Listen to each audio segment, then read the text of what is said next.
That has to be one of the weirdest starts to the season, but as you know, Max and Red Bull won the race. 10 out of 10 for Max Verstappen, 9 out of 10 for Sergio Perez. I mean, yes, Perez did drop to third in the first 20 laps, but once he got past Leclerc, it was never in doubt.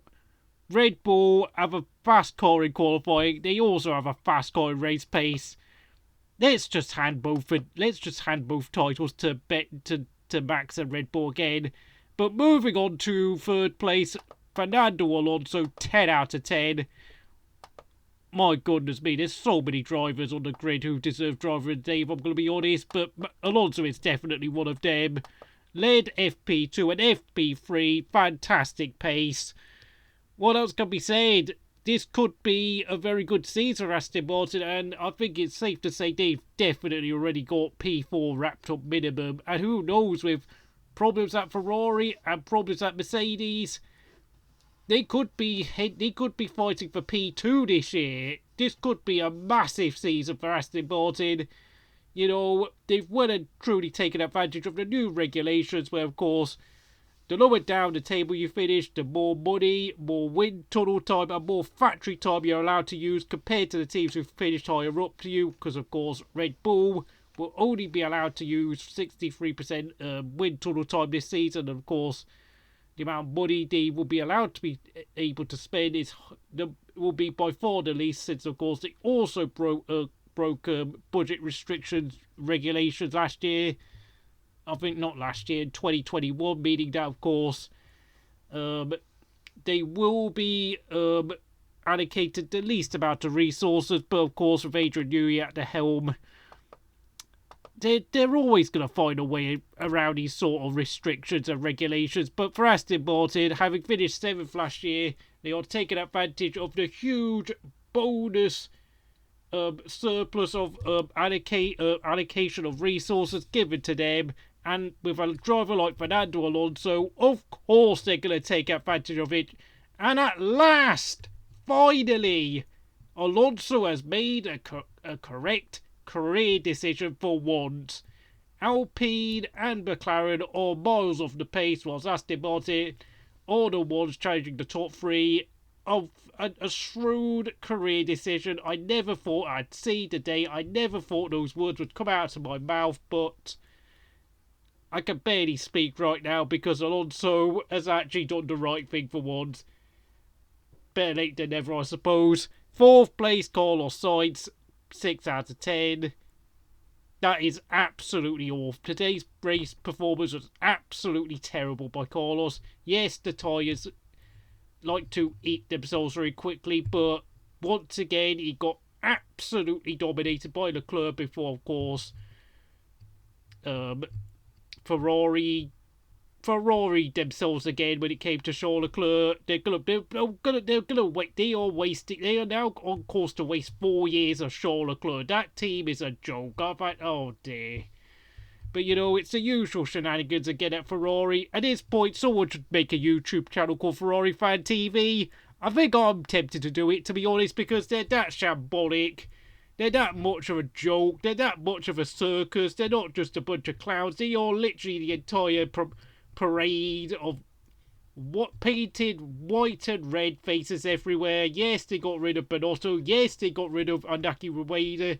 But they're still just as embarrassingly stupid and unprofessional as ever.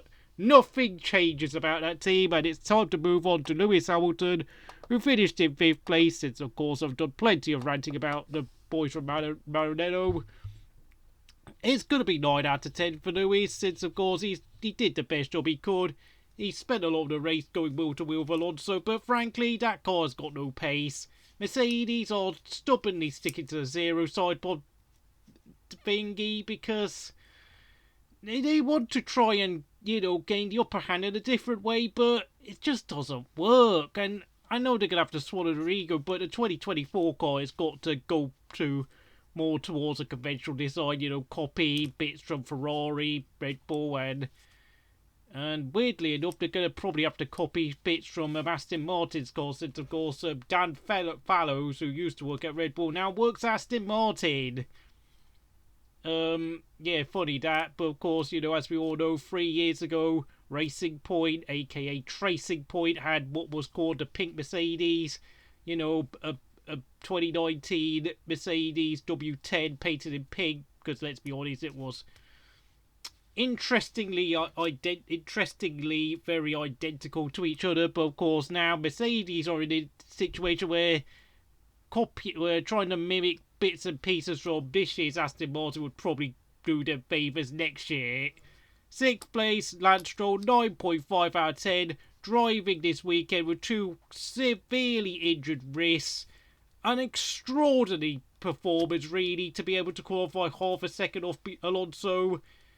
I mean, yes, I know we could go on about caveats and all sorts of things, like, Stroll knows the team, he's been there for 4 years, and Alonso's new to the team, he's only had 3 days of testing, but, a great effort and a great weekend for the Aston Martin team, who are now sitting 2nd place in the constructor standing as it's after the first race. Can they hang on? Can Alonso potentially challenge for a world championship? Because, if let's just say Max and Perez decide to fall out in the next few races and have a huge accident, and Max is like, oh, that's not fair, because Perez, I've helped him out, and Perez keeps annoying me. Who knows? Aston Martin could be challenging. They could well be the thing that saves this year, the 2023 season. I hope they do, because honest to God, Ferrari and Mercedes are not in a position to challenge whatsoever. They are a mess. Those two teams are an absolute circus. I mean, Mercedes, yeah, they've been dominating for a long time, but after losing so many of their engineers either to retirement or to other teams like Red Bull, Williams, McLaren, and so on, at some point, just like, of course, the Michael Schumacher Ferrari team, they had to eventually take a tumble. Lewis Hamilton could well be retiring at the end of this year, since, of course, he's not got a new contract sorted out. 7th place, George Russell, 8 out of 10. Did the best he could in a Mercedes. That is just a pile of junk. The W14 is just as bad as last year's W13. Yeah, he's probably going to have quite a few years of his career being wasted as well, along with Leclerc at Ferrari. And I'm going to say this, Charles Leclerc is going to join Aston Martin in 2025 or Mercedes.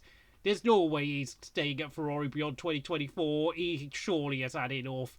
And to be honest, watching Charles Leclerc right now does remind me a bit of what it was like watching Kimi Räikkönen at the McLaren. It really ticked me off so much. 8th place, another contender for driver of the day, Valtteri Bottas, 10 out of 10. Alfa Romeo looked okay in qualifying, 12th and 13th, nothing to write home about, but Bottas pulling solid laps throughout the race, got up the order whilst the others fell behind him, and he finished best of the rest. Yeah, he finished best of the rest in 8th place. Did the best he could, since, of course, most of the teams outside the top 4 will be fighting for 5th place in the championship now. 9th place, Pierre Gasly, 9.5 out of 10. Terrible performance in qualifying 20th and last.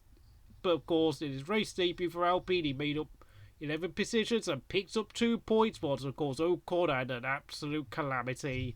10th place, Alex Albon, 9 out of 10. Once again, driving the wheels off that Williams. I don't know what to say about Alex Albon. Yeah, he was terrible at Red Bull, but in a lower midfield car, he is absolutely superb. When there's no pressure, he thrives. Don't put just put him in a team where everyone's nice to him, the car's drivable and all that. He will do a good job. Although I have to say, though, I mean, unless Williams really do improve, I've got to say I do fear he might stagnate. But as of right now, he's doing a good job. Now, of course, on to the people who failed to score points. Tsunoda, 9 out of 10. Very unlucky not to score a point, but the AlphaTauri doesn't look particularly quick. So, I mean, getting 11th place in that car is arguably a great job. Beat his new teammate Nick de Vries, which is massively important for his future in F1. But meanwhile, rookie Logan Sargeant, of course, there's 3 rookies today. Logan Sargeant, 9 out of 10. Yes, I know people will say he's never won a junior title coming into Formula 1, but if you look at his CV, he was driving for Charouz and calling in Formula 3, of course, two of the back market teams there, and he produced podiums and wins. And of course, he finished third in last year's Formula 2 championship race, where, of course, a few bits of bad luck and mechanical issues costed him a chance of winning the title in Formula 2 last year. So, solid job, and he was potentially in the hunt for a point today, but of course, he is still learning the car, and of course, he is still learning how to drive a Formula 1 car. So, very good performance nonetheless. 13th place, Kevin Magnussen, 7 out of 10. Another one who had an atrocious qualifying performance yesterday, getting destroyed by Hulkenberg, but in the race, he kept himself out of trouble and got 13th place. I will say Haas still got problems with eating up their tyres, and of course, general race pace is not good, but we'll see. 14th place, Nick de Vries, 7.5 out of 10. Driving a new car, gotta say it was a bit average, to be honest, considering I do that whilst he is 28 years old, you do think that someone like him should be really challenging Tsunoda, considering Tsunoda is still young, quite raw, and but Nick de Vries, I suppose, was he absolutely impressed everyone last year at Monza, where he destroyed Latifi and scored 2 points in his F1 debut. Of course, this is now, of course, his of course, now him in a full-time ride, this was a bit subdued, to be honest, and this was a bit underwhelming. 15th place, the returning Nico Hulkenberg, 35 years old, qualified 10th yesterday, but today he had a nightmare, ran into the back of Esteban Ocon at the start, damaged the end plate on his front wing, then had a lengthy pit stop, and once he came out from the pits, he never really recovered. Just really, all that promise from yesterday just completely went down the drain. It can only be 6 out of 10 since, of course, I'm going to give most of those 6 points due to his lightning quick qualifying performances, but how many times have we said this before about Hulkenberg? Amazing in the qualifying, but really average in race performances. There's a reason why this guy has never had a podium. He just doesn't really get it together on a Sunday. But of course, he is there because Mick Schumacher crashed out too much. But yet he went and got into an incident with Ocon in the first lap. So I'm not sure Gene Haas and Steiner can really be that happy about that. 16th place, Zhou Guanyu, 5 out of 10.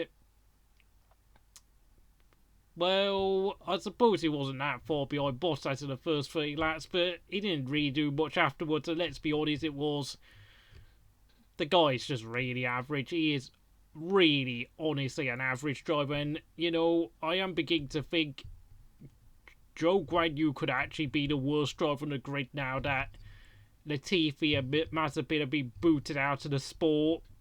Whilst there's no, particularly bad, dreadful drivers on the grid anymore, Zhou really does look like the least impressive out of the young drivers we've got now. He just doesn't look like he's got anything particularly impressive to offer, apart from maybe an occasional wonder-lapping qualify, but he doesn't really do much else. His racecraft is average, his overtaking is really quite poor, if I'm going to be honest. His defending is not any better.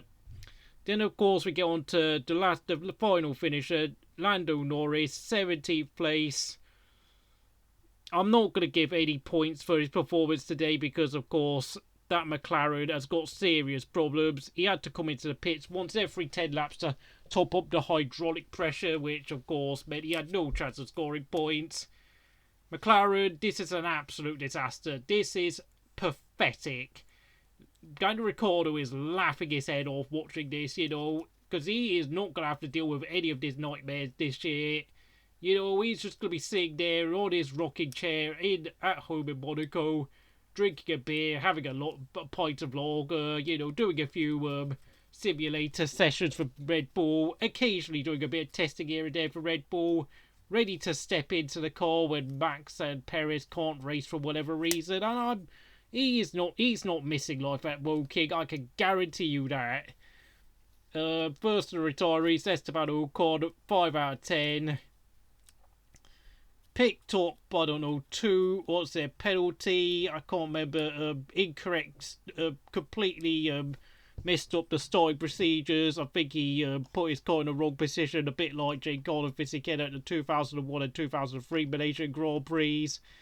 Just okay. I know I am showing my age now, but yeah. And then apparently he picked up another penalty for speeding in the pit lane while serving his original penalty. And after that, he showed no pace, and eventually he retired the car for an unspecified reason. I don't know why, but Ocon had a great qualifying performance yesterday, qualifying in 9th, but his Sunday was the total opposite of Gasly.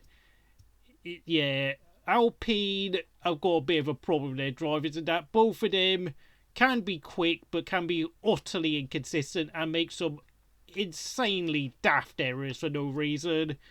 So, you know, Alonso was right about them. They are not living up to their potential whatsoever. Charles Leclerc, 9 out of 10. Well, before the race, he had to replace an energy store, which you can only use up to 2 energy stores throughout the whole season before receiving penalties. And he's already now on to his second one, and we've only just completed the first race weekend of the year.